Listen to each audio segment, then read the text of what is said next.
Sana magkalapit natin.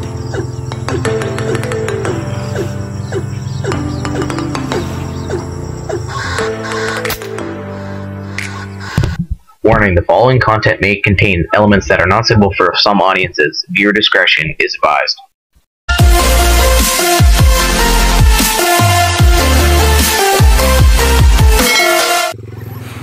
Good morning mga ka-Airgun. Nasa bukid tayo ngayon para mamaril ng tikling at kanugtog.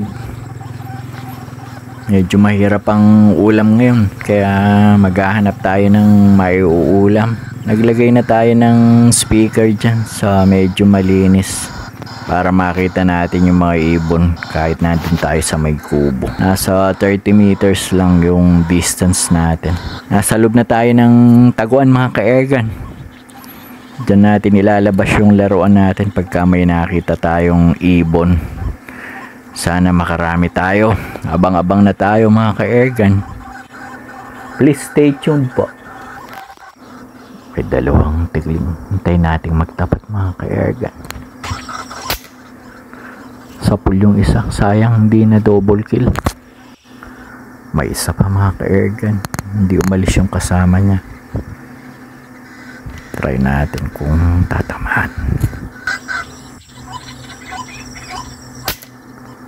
Lintis ang taas ng tama.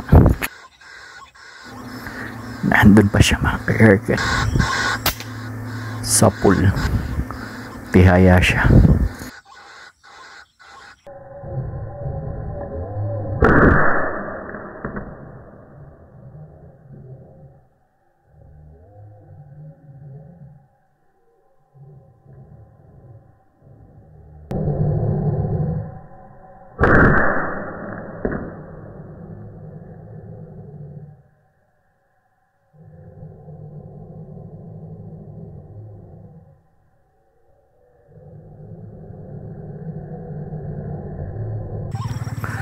Pulutin natin yung mga tinamaan natin mga ka-Airgun.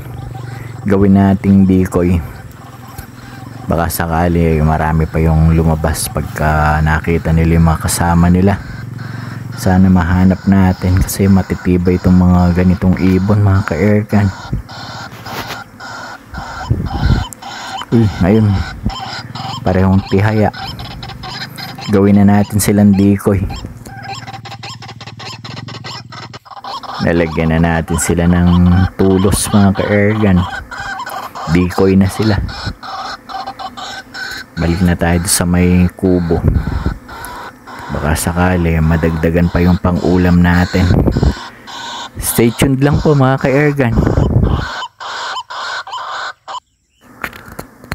May lumabas na kanugtog mga ka-Airgun, kaya lang malayo, nasa 100 meters. Try nating putukan. Baka matsambahan natin. Lumipad pa.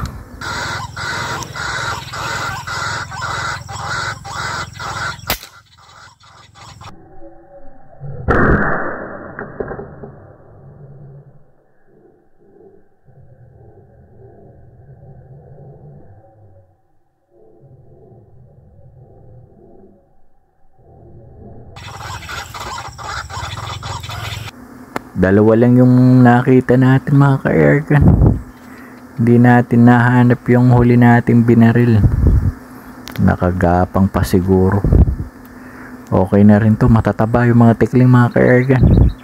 May pang-ulam na tayo. Yan yung laruan natin, Nimrod. Yan yung taguan natin. Try nating bumalik dito. Yan na yung mga tinamaan natin. Malinis na mga ka-Airgun. Yan na yung karne. Kasya na to sa isang oras na ulam.